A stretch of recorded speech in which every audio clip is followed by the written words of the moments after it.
Olá! Há 50 anos, o Brasil registrava todos os anos cerca de 100 mil casos de sarampo e 10 mil de poliomielite. Nessa época, o país ainda não tinha um programa de vacinação definido pelo Ministério da Saúde e apenas alguns estados ofereciam vacinas. O acesso era limitado, principalmente para as crianças. O impacto familiar, social, econômico e no sistema de saúde era grande. Muitas dessas doenças foram erradicadas no país com o decorrer do tempo. Mas a volta do sarampo, por exemplo, tem alertado para os problemas sobre a não vacinação e o país voltou a registrar casos em 2018, inicialmente em Roraima e no Amazonas. A situação fez com que o Brasil perdesse o certificado de país livre da doença, o qual havia sido entregue pela Organização Pan-Americana de Saúde em 2016. Mediante isso, a questão de ordem de hoje fala sobre as políticas públicas de vacinação com a infectologista do Departamento de Vigilância de Saúde de Campinas, doutora Valéria Correia de Almeida, seja bem-vinda. Também com o presidente da Comissão de Política Social e Saúde aqui da Câmara Municipal, o vereador Pedro Tourinho, do PT, e com o vereador J. Silva, do PSB, que é membro da mesma comissão. Também sejam bem-vindos. Doutora, a gente vai falar de modo geral, mas vamos falar um pouquinho antes de Campinas. Dados do último balanço, 115 casos confirmados e, no momento, nenhum óbito.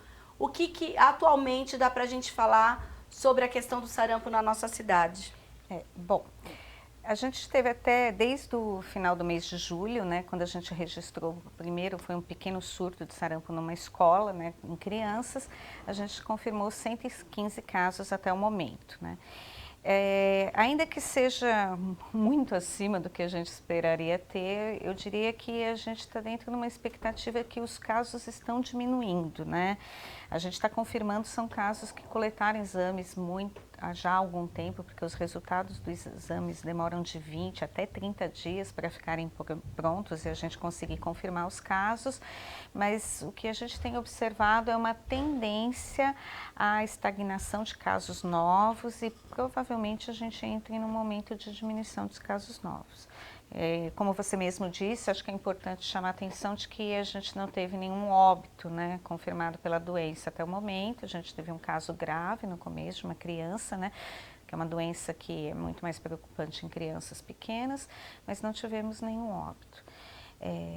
Por enquanto, essa é a situação. Não dá para a gente dizer, a gente não tem como dar uma previsão, né, de quando vai acabar. Sim. Mas parece que pelo comportamento de número de casos e de suspeitos, a gente talvez esteja entrando em remissão mesmo da epidemia de sarampo. Tá certo, então.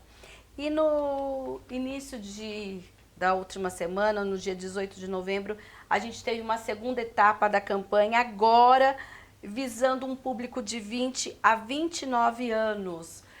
O que isso significa, vereador Pedro Tourinho, que também é médico e trabalha na rede pública de saúde? Seja bem-vindo.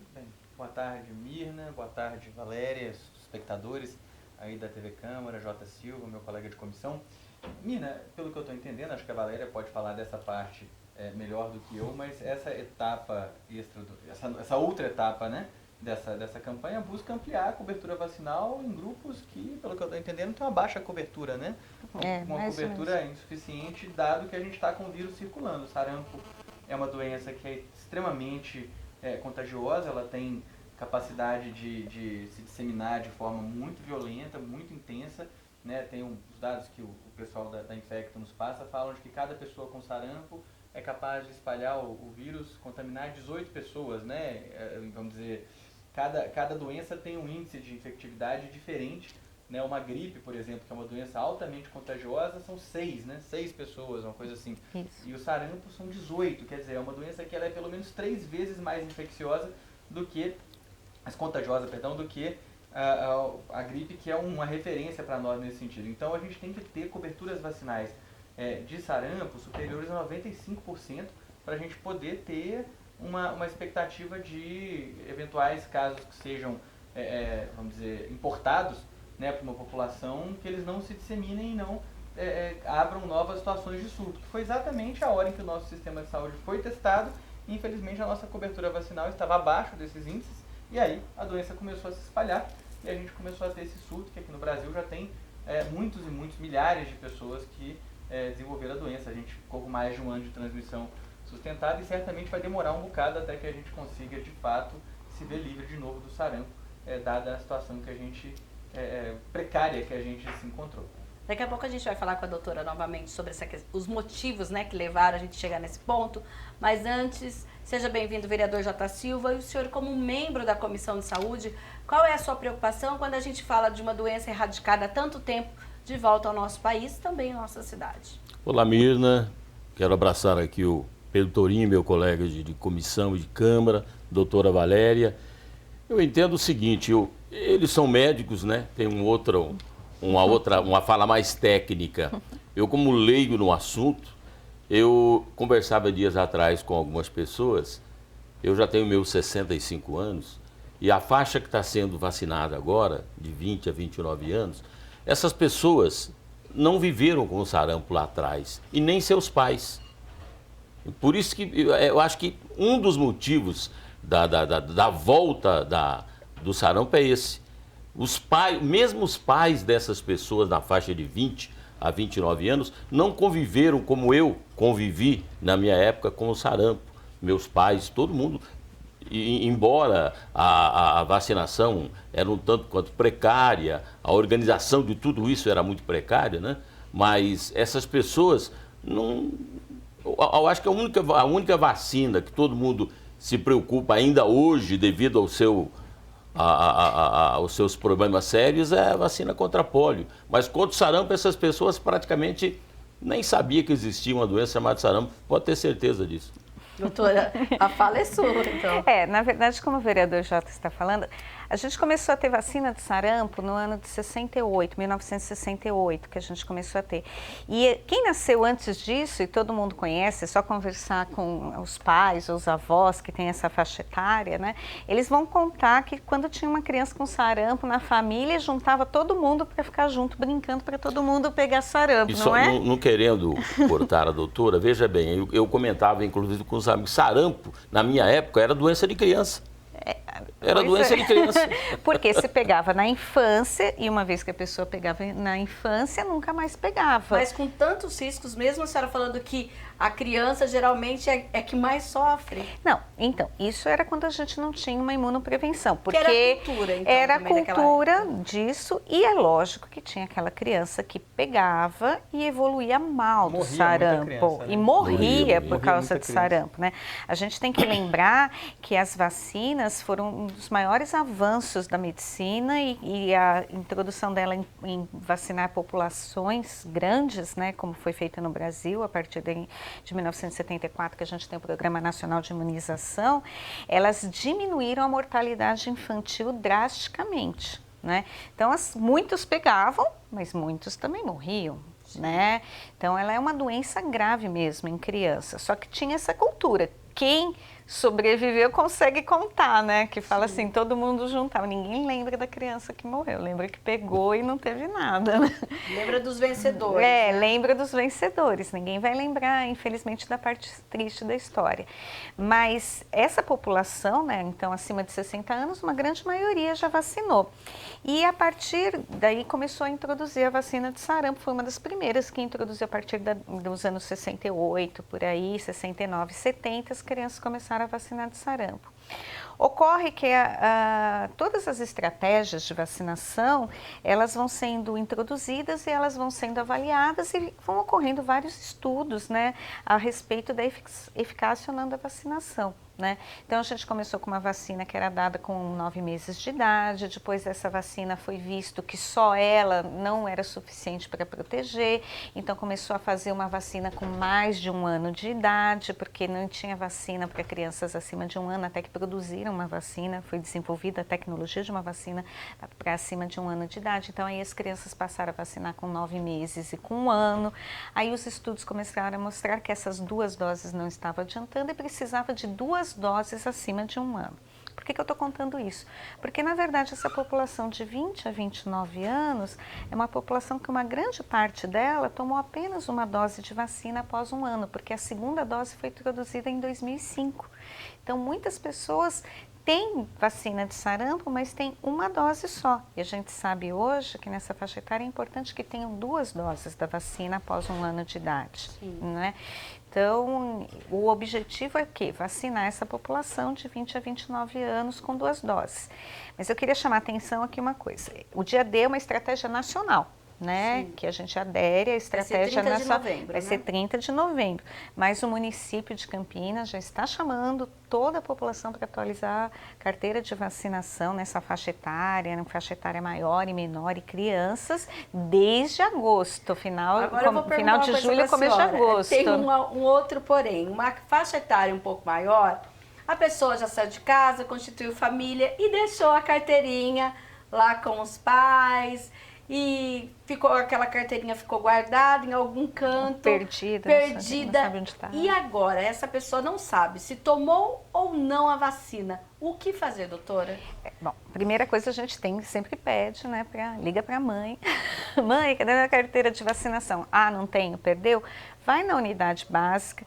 Se ela não tiver nenhum registro, nenhuma comprovação, ela vai tomar uma dose, vai ganhar uma carteirinha nova e vai ser orientada daqui 30 dias a tomar a segunda dose. Não tem problema tomar vacina a mais, tá? Não acontece nada com o sistema imunológico, não dá nenhum efeito colateral, não tem nenhuma complicação. Só vai gastar uma vacina que às vezes a pessoa não precisava porque não tinha um registro. Mas o importante é que a pessoa aproveite a oportunidade para vacinar.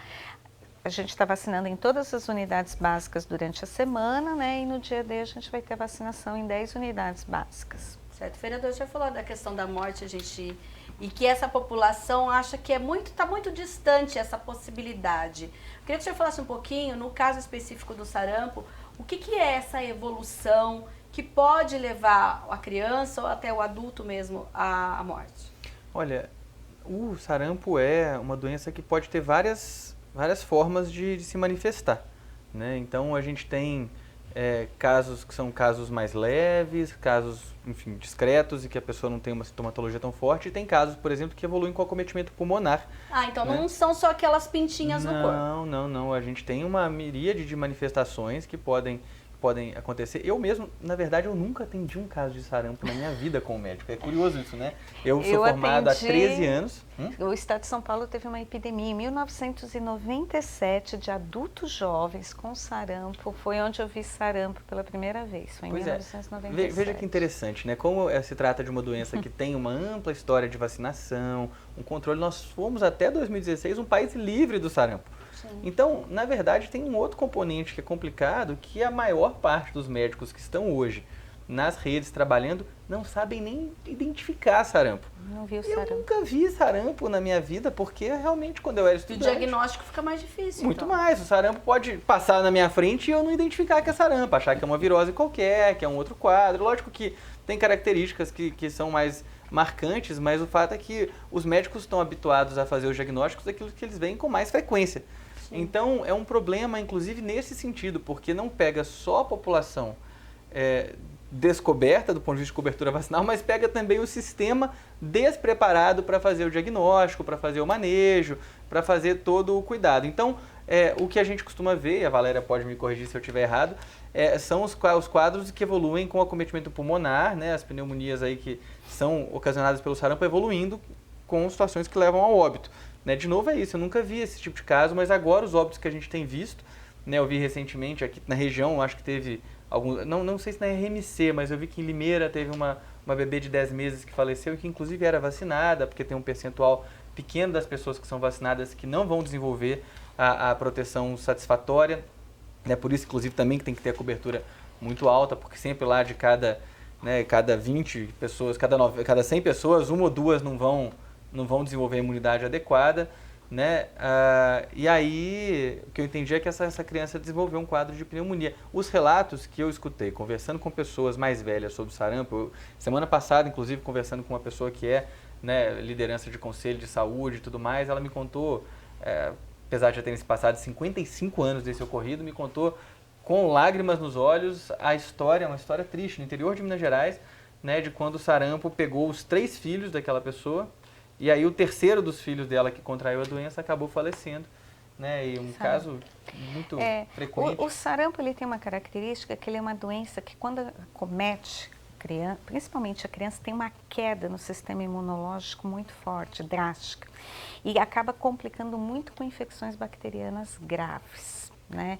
Então a criança faz uma pneumonia grave, uma infecção de ouvido grave, um quadro de sepse que a gente fala, e acaba evoluindo ao óbito. E pode se não evoluir o óbito, pode também deixar sequelas. Você pode ter perda auditiva, perda visual, caso, né? Ficou surda, ficou sarampo, tá? surda porque teve sarampo. Você pode ter perda Na auditiva. gravidez também é um problema? Na gravidez também, porque justamente, né, porque a gestante, ela já tem um sistema imunológico que é um pouco diferenciado, porque ela já tem que estar um pouco com o sistema imunológico mais fraco para não recusar aquele bebê que está ali, para não achar aquele bebê estranho a ela. Então, ela fica mais suscetível numa infecção por sarampo, de que tem uma queda maior da imunidade, fazer uma infecção mais grave após isso. E muitas vezes a causa do óbito do sarampo não é tanto o próprio vírus, mas uma infecção secundária também. Mas ele é um vírus muito agressivo. Essa resposta imunológica grave que ele dá, que ele cai a imunidade da pessoa mesmo. Né? Tá certo. A gente falou aí, inclusive vocês disseram, né? Eu falei logo na abertura que a gente perdeu esse certificado. O vereador lembrou que a população mais nova nem sabia que existia o sarampo, nem conhecia. Mas e aí? Onde a gente errou que o sarampo voltou? Doutoras, eu quero a primeira impressão da senhora, mas vai ser daqui a pouquinho, porque nós vamos para um breve intervalo e voltamos já já com Questão de Ordem. Não saia daí.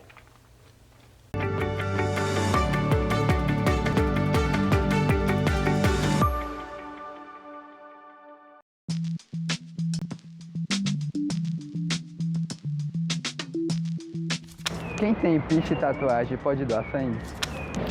João Pedro, quem acabou de fazer um piercing ou uma tatuagem fica inapto por 12 meses. Bom, se for um piercing, por exemplo, na língua, aí a pessoa vai ficar inapta enquanto tiver o piercing, a menos que a pessoa retire o piercing, aguarde 12 meses para poder vir doar. Aproveitando, quem já teve hepatite B e C não pode doar mais. Hepatite A, antes dos 10 anos, se a pessoa tiver contraído antes dos 10 anos, é aquela hepatite da alimentação, a mais branda. Pode vir doar. Se tiver sido depois dos 10 anos, a pessoa precisa trazer um exame laboratorial comprovando os anticorpos pra gente e aí a gente libera.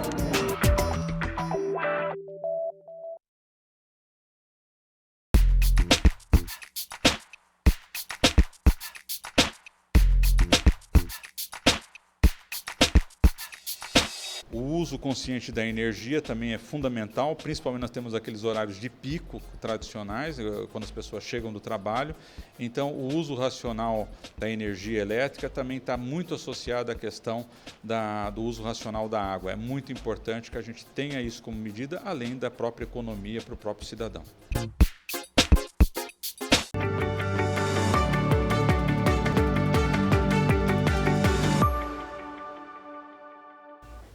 Segundo bloco do Questão de Ordem, que hoje discute a vacinação, e a gente perguntou justamente, até por conta dessa percepção de que o sarampo ele estava desconhecido entre a nova safra, digamos assim, da população e até, inclusive, dos profissionais da saúde. Doutora, onde a gente errou, então, que a polio não, que o sarampo voltou?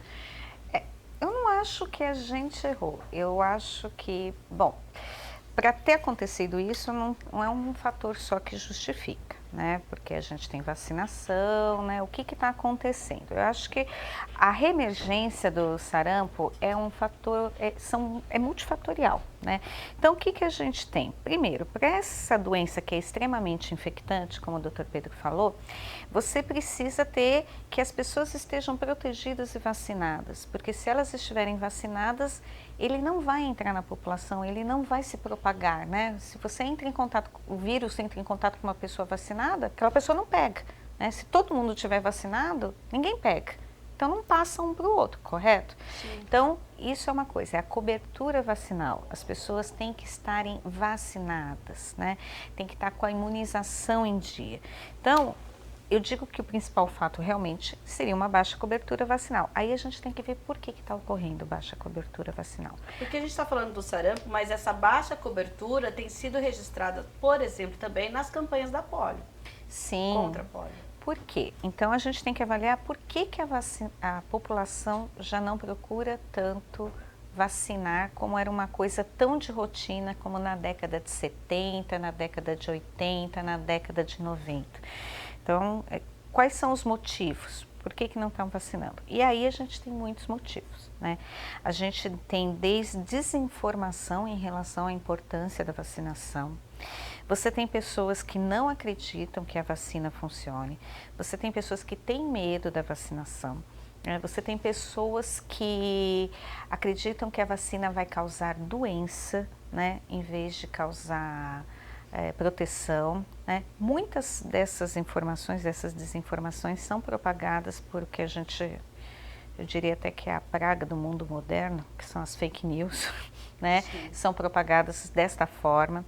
Você tem uma população que não viu as doenças, né? Como o vereador Jota falou, né? Então é uma população que não viu paciente com sarampo, acha que não existe, por que precisa vacinar, não viu paciente com poliomielite, acha que não existe, por que precisa vacinar, né?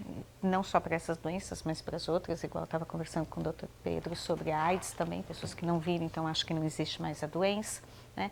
Então você tem toda uma população que não viu a complicação dessas doenças e isso acaba deslegitimando o valor da vacina, porque a pessoa fala assim, mas será que tem? Eu acho que não existe mais isso, né? Eu não vou vacinar. E não é verdade. As doenças existem, elas continuam circulando.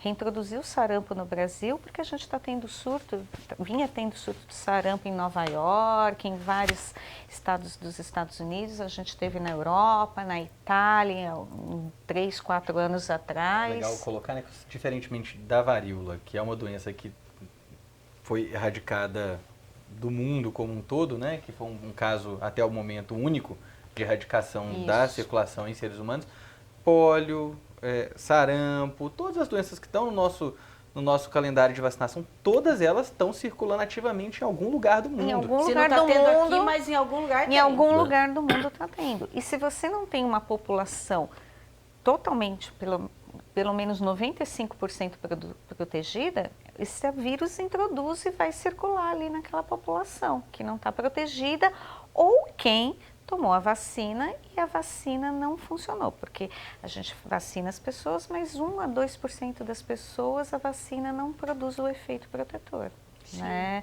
Então, isso é para todas as vacinas, não tem nenhuma vacina que 100% vai proteger. Então, eventualmente, a gente tem isso que é uma falha vacinal, que é biologicamente conhecida. Agora, né? quando a gente fala dessa falha e desses motivos apontados pela doutora, vereador J. Silva, que tipo de ação a gente deve ter, por exemplo, para que a gente também não se depare com a volta de uma outra doença, como a polio, por exemplo? Que tipo de informação ou de mitos e verdades que a gente tenha que colocar aí numa balança, em relação às fake news e uma série de coisas para a população pensar. Nós não temos casos, mas não quer dizer que estamos livres dessas doenças. Eu acho que falta por parte principalmente do poder público federal, eu acho que abaixou a guarda um pouco. Eu acho que abaixou a guarda com relação a todas as vacinas. Embora o município tenha feito a sua parte, em Campinas o número até diminuiu, mas vamos dizer, nacionalmente, nós tínhamos antes, eu acho que mais campanhas, orientava melhor as pessoas tinham mais informação. Hoje as pessoas, como não tem uma campanha, tem agora, que está, vamos dizer assim, no pico da doença, né?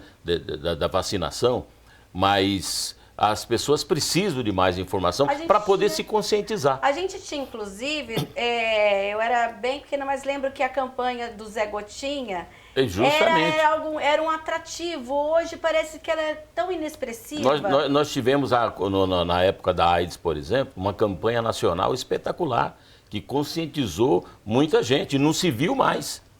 E não se vê mais campanha contra a AIDS.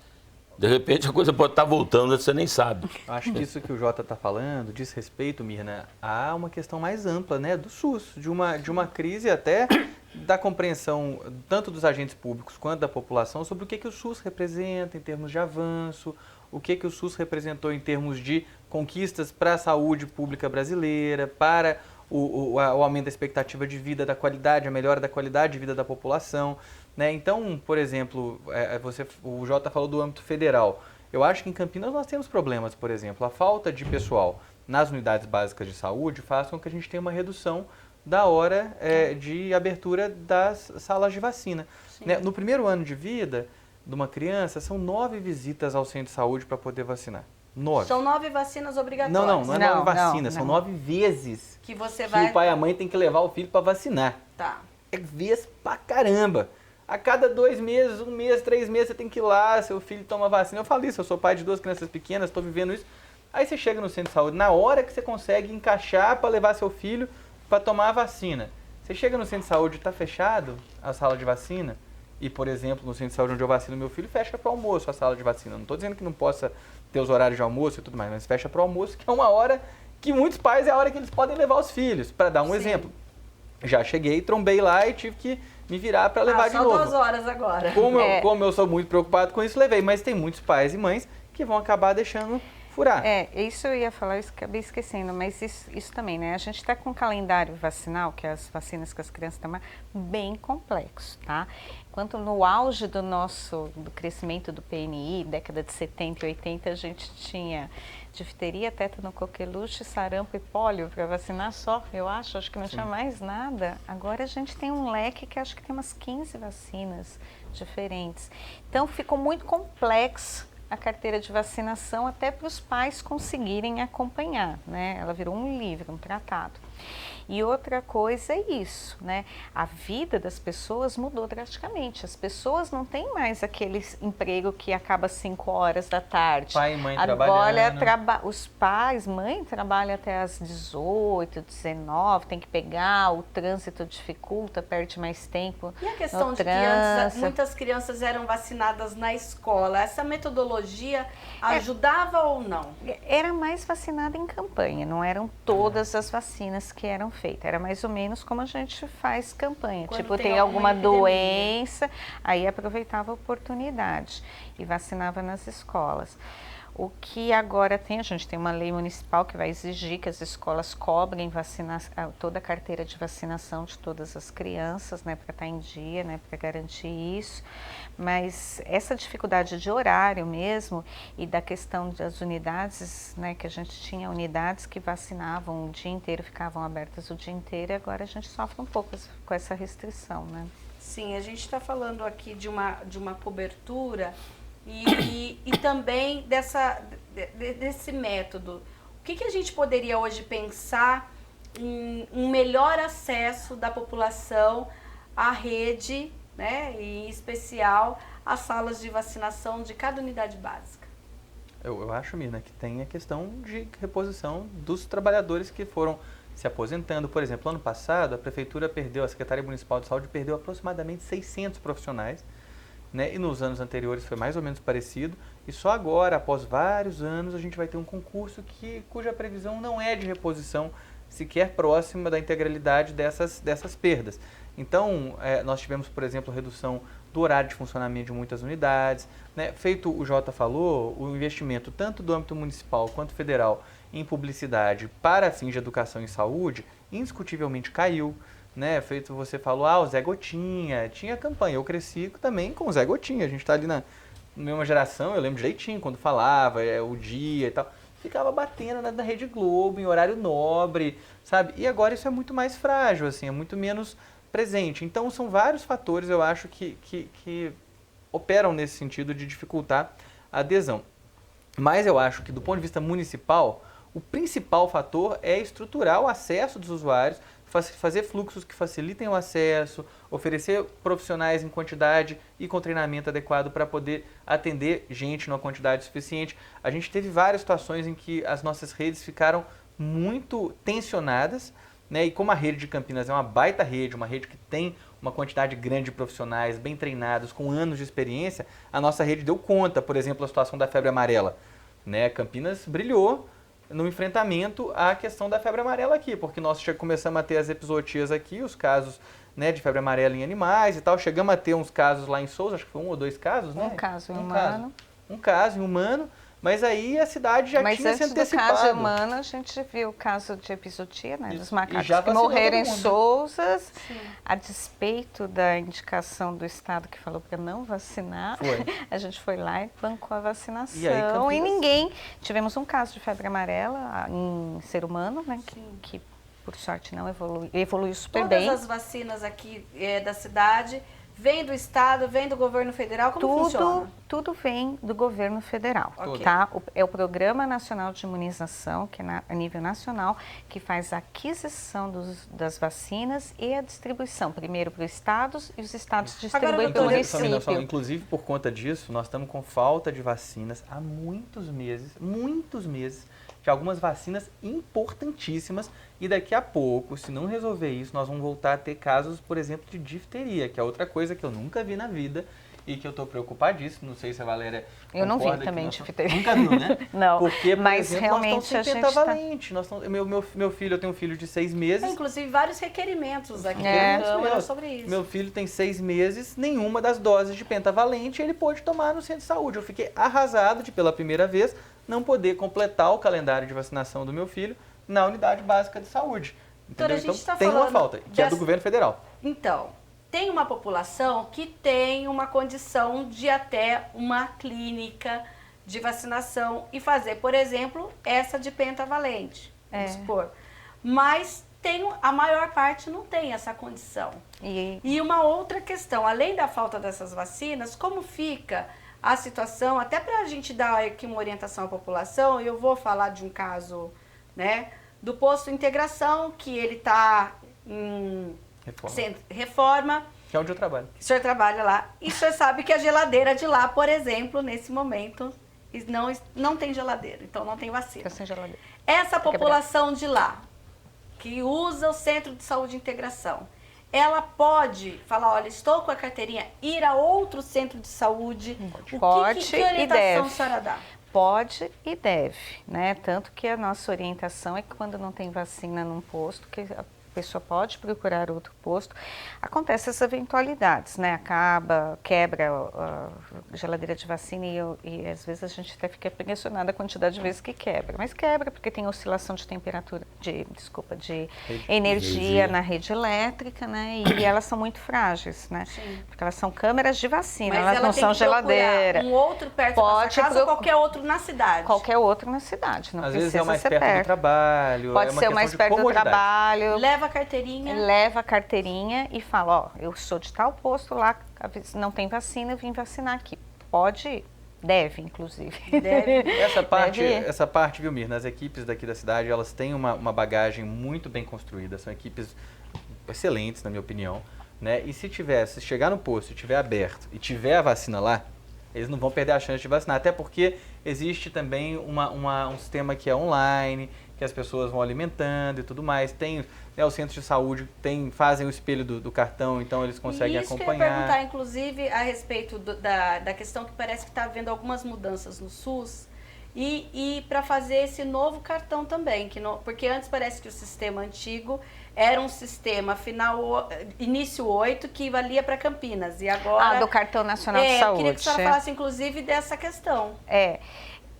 Isso é o seguinte, a gente está atualizando, o município está atualizando todos os cartões de saúde, nacionais de saúde, né? E então, inclusive, a gente está pedindo, né, que as pessoas procurem as suas unidades, né, para atualizar o seu cartão nacional de saúde. Se ela estiver atualizada, não precisa atualizar. Esses cartões nacionais que começam com o número 8, eles vão ser substituídos por outros cartões, mas pode ser que a pessoa já até tenha. né? Então, às vezes, ela chega na unidade de saúde, nesse sistema que é um sistema online, é feita a pesquisa pelo nome dela, data de nascimento e os demais dados. Pode ser que ela já até tenha um cartão, porque às vezes ela passou em outro serviço que gerou um cartão de saúde nacional, desse que vale a nível nacional. Então, as unidades básicas de saúde de Campinas, os agentes comunitários de saúde, eles vão atualizar esses cartões também com visita, cadastramento, e quem já tiver ou tiver no posto pode aproveitar também, procurar o posto para cadastrar, né? Cadastra, leva a carteira de vacina, já faz, vê se está atualizada a carteira de vacina, já faz as duas coisas juntas. Tá certo, então. Vereador, nosso tempo está acabando, eu queria que o senhor falasse um pouquinho o que o senhor diria hoje, qual é a responsabilidade da Câmara Municipal, da Comissão de Saúde, quando a gente fala nesse trabalho de conscientizar a população também e tentar, de certa forma, dar a cooperação, dar essa parcela de responsabilidade também do Legislativo para que a gente possa ter aí um aumento na cobertura vacinal. Eu acho que o trabalho da comissão, que é presidida pelo amigo Pedrinho, doutor Pedro, e o trabalho da Câmara é muito importante para a conscientização das pessoas, principalmente dos pais, né? Para que procurem o seu posto de saúde, para que procure vacinar seus filhos. Apesar das falhas pontuais que nós temos na rede de saúde do município, mas o município está bem amparado. O município tem uma equipe maravilhosa que atende bem. Existem falhas pontuais, sim, que, é claro, precisam ser consertadas. Mas o município está bem amparado e o trabalho do vereador, o trabalho da Câmara, da comissão, é importante na conscientização, através de cobrar o poder público, através de reuniões, passar informações, através de leis próprias para a nossa cidade. O trabalho do Legislativo é muito importante nesse sentido. Obrigada, vereador Torinho. Bem, Mina, acho que aqui, a Câmara, né, além de exercer esse papel educativo aqui que a gente está fazendo, promover debates, usar dessa estrutura vigorosa que a Câmara tem, né, para comunicar informação de qualidade para as pessoas, nós temos que cobrar o poder público municipal, fiscalizar, acompanhar e construir condições, né, para que a municipalidade dê conta dessa tarefa difícil que é sustentar o SUS Campinas. O SUS Campinas vive hoje uma pressão orçamentária muito grande, né, um sistema que está sendo desmontado do ponto de vista federal, então a gente já perdeu algumas centenas de milhões de reais de repasses federais nos últimos anos, em relação a anos anteriores. Perdemos, eu repito, centenas de milhões de reais, não sei se falei milhões ou milhares, centenas de milhões de reais de repasse federal por causa das políticas que foram decididas em âmbito federal de desfinanciamento do SUS. Então é cobrar para que a municipalidade se vire para conseguir dar conta disso, né? Não deixe que o sistema seja desmontado, que esse patrimônio que é a saúde pública de Campinas, um patrimônio de todos os cidadãos e cidadãs campineiros, seja paulatinamente, né, gradativamente desmontado e que as pessoas naturalizem que o SUS não é legal mesmo, que não é tão bom assim, que acontece, não dá certo. O SUS tem condições de dar certo, a gente tem condição de vacinar todo mundo na cidade, a gente tem condição, né, de evitar que novos surtos como esse aconteçam na cidade. Nós temos condição de fazer tudo isso com o que nós temos de recurso e de estrutura humana hoje, né, ou pelo menos de condições de contratar e trazer estrutura de pessoal para a nossa rede. Então, o que nós precisamos fazer é com que essa potência que nós temos se transforme de fato em política pública, e a Câmara tem que brigar para que isso aconteça. Essa é a nossa compreensão sobre essa questão. Tá certo, doutora. Bom, eu queria falar para as pessoas procurarem as informações corretas sobre vacinação, não acharem que ela é uma coisa prejudicial, tem que procurar em fontes confiáveis, né? Então, se a pessoa tem dúvidas sobre vacina, vai na unidade básica, né? As nossas unidades básicas, como o Pedro falou, são altamente capacitadas, sabem informar, sabem indicar as vacinas adequadamente, e que as pessoas procurem informação nesses lugares, né? E não que conta a tia, o tio ou aquela mensagem lá do WhatsApp, né? Tá certo, então, obrigada. E você que assistiu Questão de Ordem tem mais um canal de comunicação com a gente. É o WhatsApp, é o 97829-3776. Mande aqui a sua opinião, a sua dúvida também, a sua crítica e a sua sugestão para temas que nós poderemos abordar aqui no programa. A gente fica por aqui e até um próximo Questão de Ordem. Terminamos. Aí a gente agora...